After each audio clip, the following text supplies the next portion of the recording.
Bismillahirrahmanirrahim. Dear students, Assalamu alaikum. I am your English teacher, Professor Ashkar Bhatti. This is our lecture number 47.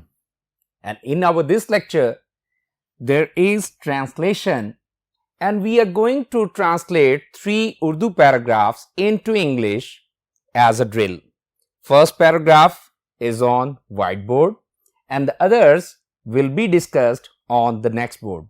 So please open your notebooks and please jot down important structures, important meanings of the important words.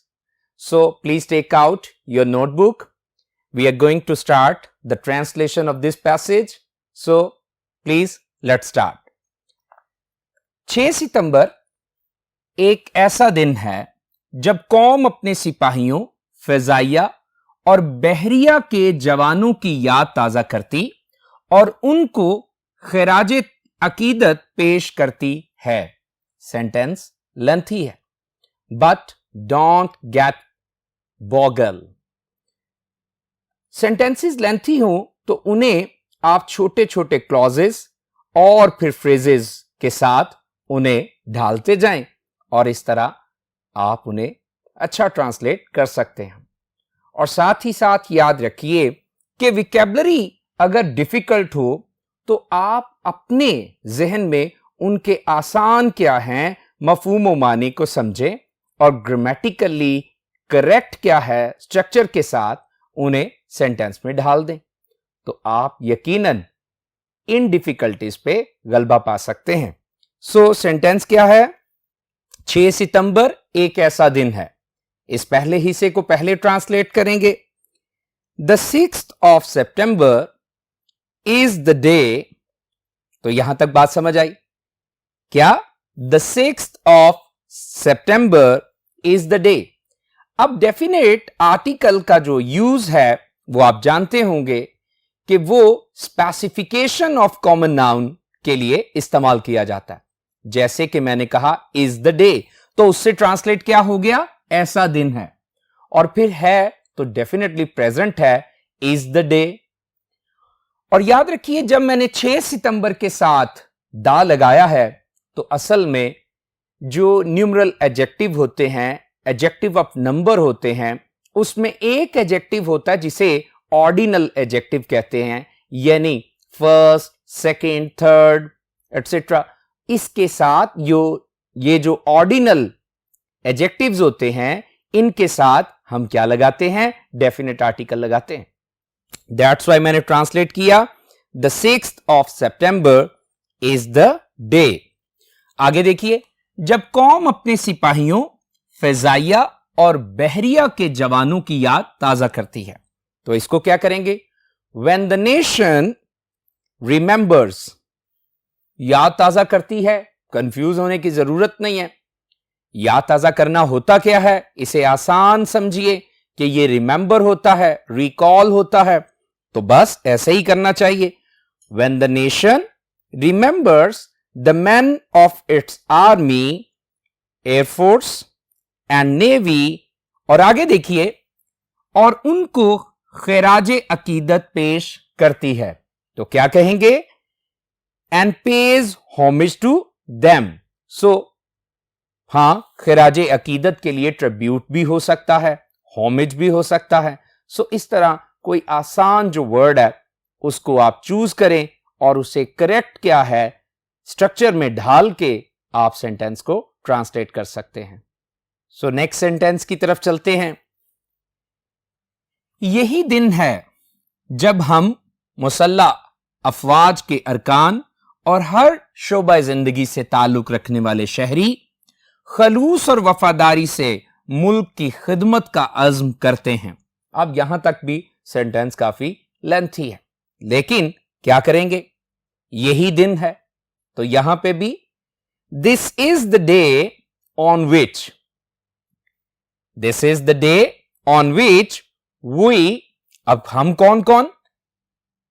मुसल्लह अफवाज के अरकान तो कहेंगे the members of armed forces और हर शोबा जिंदगी से ताल्लुक रखने वाले शहरी तो क्या कहेंगे?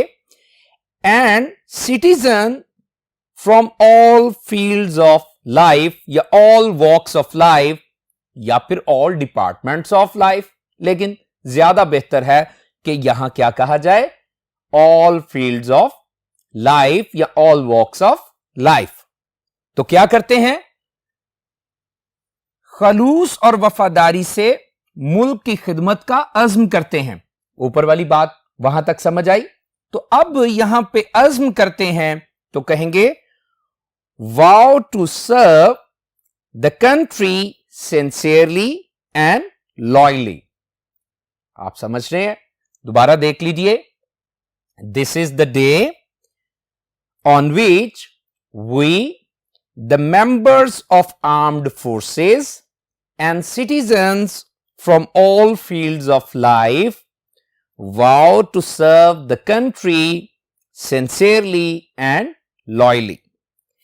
आगे देखिए, और हम मुल्क के दफा के लिए अपनी जाने निसार करने के अहद की तजदीद करते हैं। अब तजदीद करना, इससे कंफ्यूज नहीं होना।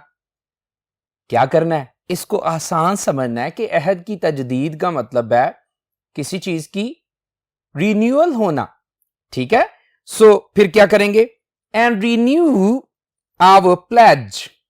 अच्छा, प्लेज मुश्किल लगता है तो आप क्या कह सकते हैं, प्रॉमिस, ऑथ वगैरह वगैरह। Renew our pledge to sacrifice, निसार करना, कुर्बान करना, to sacrifice our lives in the defense of our country। so एक बार फिर जुमला पूरा कर देते हैं। This is the day on which we, the members of armed forces and citizens from all fields of life, vow to serve the country sincerely and loyally and renew our pledge to sacrifice our lives in the defense of our country। so first paragraph यकीनन आप समझ गए होंगे। now move to the next board to discuss other paragraphs। let's move। okay dear ones, now we are going to discuss second paragraph। second paragraph जो है ये भी present ही है। so कुछ लेंथी सेंटेंसेस होंगे, लेकिन फिर कह देता हूं कि उन्हें आप क्या हैं, वो छोटे क्लॉजेस में, फ्रेजेस में ढालते जाएं और एक बड़े हिस्से में यानी एक बड़े सेंटेंस में उन्हें ढालते जाएं। सो आइए देखते हैं। अब हम एक आजाद मुल्क के बाशिंदे हैं। ये तो एक कदरे छोटा सा जुमला है। अब बाशिंदे हैं क्या है, नेटिव्स, इनहैबिटेंट्स, रेजिडेंट्स वगैरह वगैरह। तो क्या कहेंगे, we are now the inhabitants of a free country. आगे देखिए, मगर हमें अफसोस से कहना पड़ता है। अब देखें यहां तक फिर इसे एक क्या है, क्लॉज की सूरत में ले आए। बट वी हैव टू से विद रिग्रेट, विद सॉरो वगैरह वगैरह। हमें अफसोस के साथ कहना पड़ता है। But we have to say with regret of free nations कि अभी हम में आजाद कौमों के खसाइल पैदा नहीं हुए। प्रेजेंट परफेक्ट का ये सेंटेंस है। डेफिनेटली इसमें आप देखें लेंथी सेंटेंस था, लेकिन कंजंक्शंस के साथ जब छोटे छोटे क्लॉजेस जुड़ते गए तो जुमला आगे प्रोसीड होता गया। तो क्या करेंगे यहां, that we have not yet acquired the characteristics of free nations। मुश्किल नहीं है, खसाइल जो है वर्ड डेफिनेटली वो औसाफ, वो जो है वो क्वालिटीज, एट्रीब्यूट्स की बात हो रही है। तो यहां मैंने ट्रांसलेशन में क्या किया है, खसाइल को मैंने क्या कहा, कैरेक्टरिस्टिक्स। एक बार फिर पूरा जुमला जो है वो समझे। अब हम एक आजाद मुल्क के बाशिंदे हैं। यहां तक क्या था, we are now the inhabitants of a free country, मगर हमें अफसोस से कहना पड़ता है, but we have to say with regret कि अभी हम में आजाद कौमों के खसाइल पैदा नहीं हुए. That we have not yet acquired the characteristics of free nations. समझ रहे हैं? लिखते जाइए. और आगे देखिए, हम अपने रोजमर्रा के लेन देन में दयानतदारी से काम नहीं लेते. जुमला काफी छोटा ही है, कोई मुश्किल नहीं है. क्या है? हम अपने रोजमर्रा के लेन देन में दयानतदारी से काम नहीं लेते. तो कैसे करेंगे? We do not observe honesty in our everyday dealings.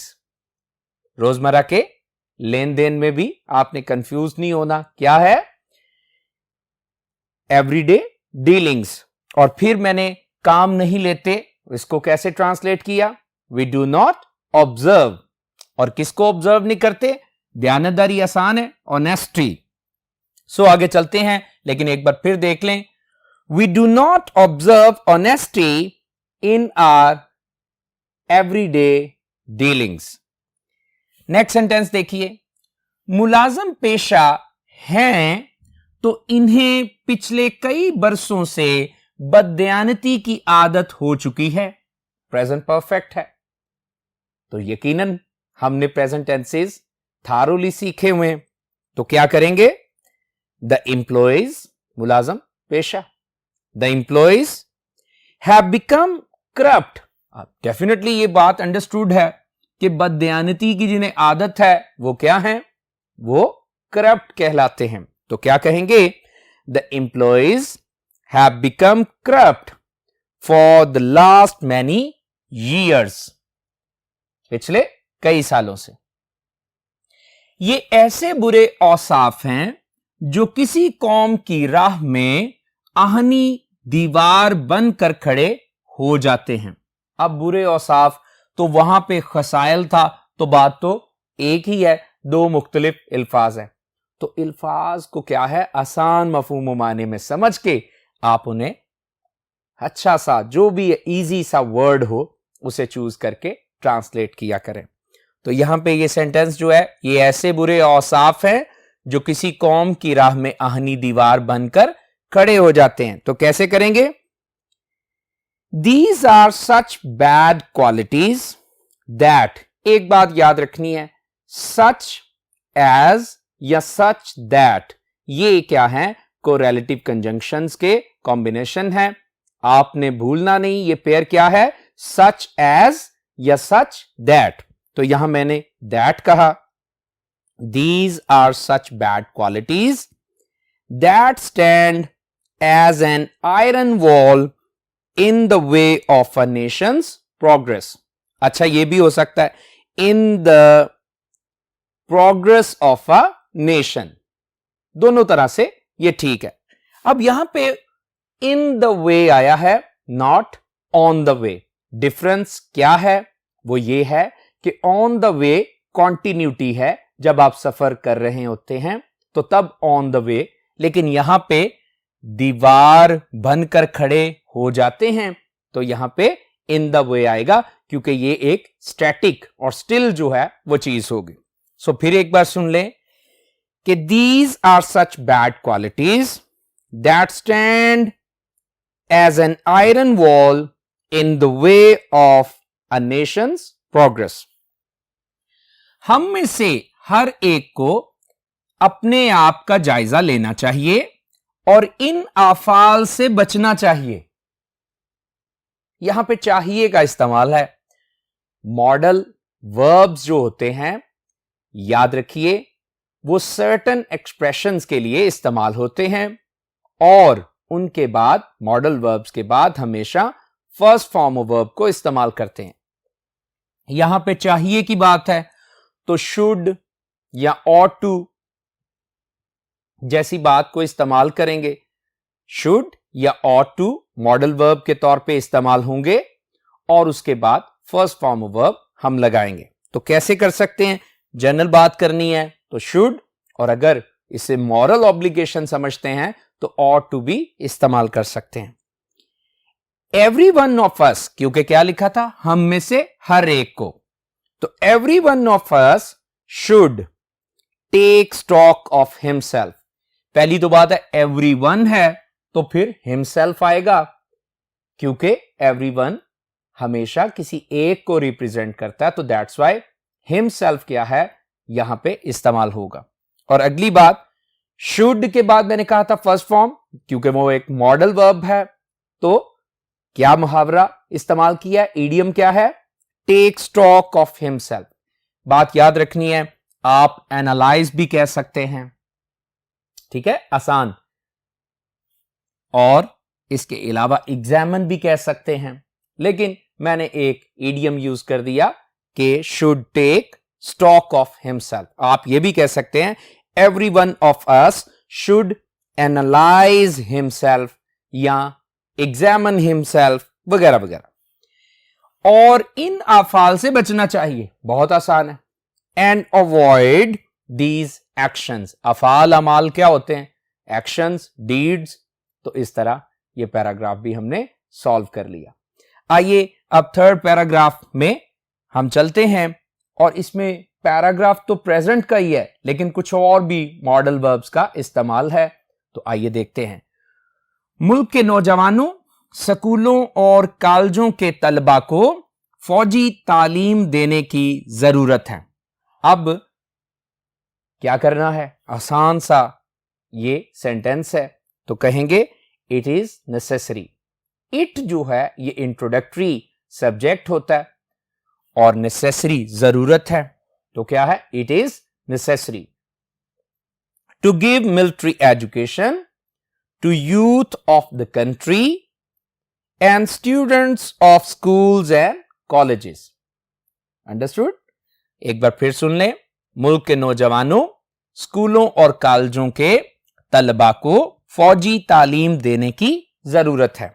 तो कैसे ट्रांसलेट कर रहे हैं, it is necessary to give military education to youth of the country and students of schools and colleges. इन्हें एक तालिब इल्म के साथ साथ एक सिपाही बनाना भी बेहद जरूरी है। उसी तरह का यह जुमला है, मुश्किल तो नहीं ना, तो बस समझते जाएं, लिखते जाएं। तो क्या है, इट इज अटमोस्ट नेसेसरी। अब क्योंकि वहां पे क्या था, बेहद जरूरी, तो हमने क्या कर दिया, एक एडवर्ब को नेसेसरी एडजेक्टिव के साथ इस्तेमाल कर दिया। कैसे, it is utmost necessary to make them a soldier side by side a student. आगे भी देखेंगे ताकि, लेकिन इतना समझ लें, इन्हें एक तालिब इल्म के साथ साथ एक सिपाही बनाना भी बेहद जरूरी है। मैंने कहा था फ्रेगमेंट्स में, क्लॉजेस और फ्रेजेस में आप क्या है वो अपने लेंथी सेंटेंस को कंजंक्शंस, पंक्चुएशन, मार्क लगा के क्या करते जाएं, आप बिल्ड करते जाएं, तो वो जुमला जो है वो आगे बढ़ता जाता है।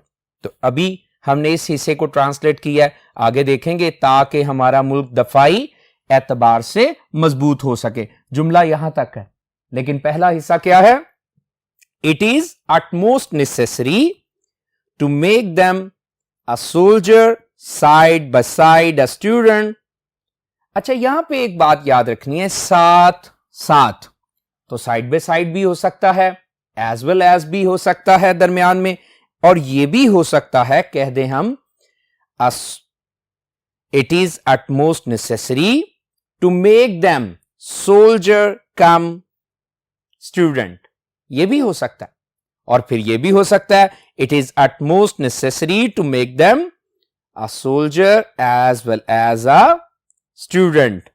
तो दोनों तीनों तरह से हम इन्हें ट्रांसलेट कर सकते हैं। आगे देखते हैं, ताकि हमारा मुल्क दफाई एतबार से मजबूत हो सके, so that our country may become. मैंने कहा था मॉडल वर्ब्स के बाद फर्स्ट फॉर्म ऑफ वर्ब आती है, तो मे भी जो है ये पॉसिबिलिटी को इंडिकेट करने वाला एक मॉडल वर्ब है। और इसके बाद देखें बिकम एज फर्स्ट फॉर्म आई है, सो क्या, so that our country may become strong from defensive point of view. आप समझ रहे हैं बात, क्योंकि क्या लिखा था, ताकि हमारा मुल्क दफाई एतबार से मजबूत हो सके। तो ताकि so that our country may become strong from defensive point of view. So आगे देखते हैं। बल्कि हमारी राय तो ये है, अब फिर इतना सा जो हिस्सा है उसे पहले ट्रांसलेट कर दें। क्या कहेंगे? आप कहेंगे इन आवर व्यू, ठीक है ना? बल्कि हमारी राय तो ये है, तो क्या कहे? यस, क्या कहा हमने? In our view, in our opinion, comma, कि कौम के हर फर्द को फौजी तरबियत दी जाए। तो यहां पे फिर हम क्या कर रहे हैं? पहले हमने कहा इन आवर व्यू या in our opinion, comma, military training should be given, क्योंकि यहां पे दी जाए ये नेसेसिटी है। तो नेसेसिटी जो होती है वो भी शुड से ही हम जो है वो एक्सप्रेस करते हैं। तो हां, ये पैसिव का जुमला है। जैसे मैंने बोला military training should be given, should be, और बी जो है वो बतौर helping verb can be, may be, should be, will be, shall be, और उसके बाद हम third form of verb past participle as main verb लगाते हैं। Military training should be given to every individual of the country.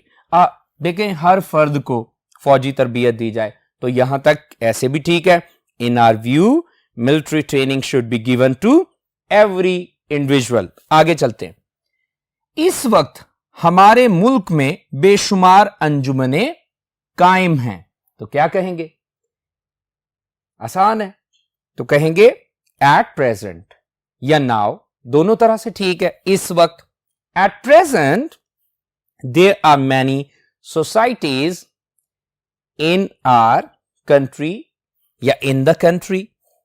अब यहां पे यह समझना है कि देयर का इस्तेमाल किया। देयर जो है वो एग्जिस्टेंस और प्रेजेंस ऑफ थिंग्स के लिए और पर्सन्स के लिए इस्तेमाल किया जाता है। इस वक्त हमारे मुल्क में बेशुमार अंजुमने कायम हैं, तो ट्रांसलेट कैसे किया था? At present there are many societies in our country. ऐसे तमाम अदारों को अपने अपने हलकों में फौजी तरबियत देने का इंतजाम करना चाहिए। अब फिर नेसेसिटी है, ऑब्लिगेशंस ही है, तो समझ रहे होंगे शुड का इस्तेमाल करना है। शाबाश। तो क्या करेंगे जी? All of these organisations. हां, विकैबुलरी की वैरायटी जो है वो एक अच्छा इफेक्ट और एक अच्छा क्या है इंपैक्ट डालती है। पहले हमने सोसाइटीज कहा था, अंजुमने, तो अब हमने उन्हें अदारों का जब आया तो ऑर्गेनाइजेशंस कह दिया। All of these organisations should arrange, क्योंकि इंतजाम करना चाहिए, मैंने कहा था शुड के बाद फर्स्ट फॉर्म लगाते हैं, तो शुड अरेंज टू इम्पार्ट, देने का, गिव भी आ सकता है, लेकिन मैंने कहा था कि वैरायटी ऑफ विकैबुलरी एक अच्छा इंपैक्ट डालती है। देने का इंतजाम करना चाहिए, तो क्या कह रहे हैं? Should arrange to impart military training in their respective spheres. अब हलकों को हमने क्या कहा? अपने अपने हलकों में, तो कहा रिस्पेक्टिव स्फीयर्स। और आगे देखिए, और इस तरबियत में बाकायदगी को कायम रखना चाहिए। फिर चाहिए तो क्या कहेंगे? And should maintain regularity in this training. So students, आसान है, लेकिन एक बार फिर आखिरी जुमले को दोबारा देख लें। ऐसे तमाम अदारों को अपने अपने हलकों में फौजी तरबियत देने का इंतजाम करना चाहिए और इस तरबियत में बाकायदगी को कायम रखना चाहिए। तो कैसे किया? All of these organisations should arrange to impart military training in their respective spheres and should maintain regularity in this training. So I do believe that everything you have got very intellectually. Thank you so much. Stay blessed. Allah Hafiz.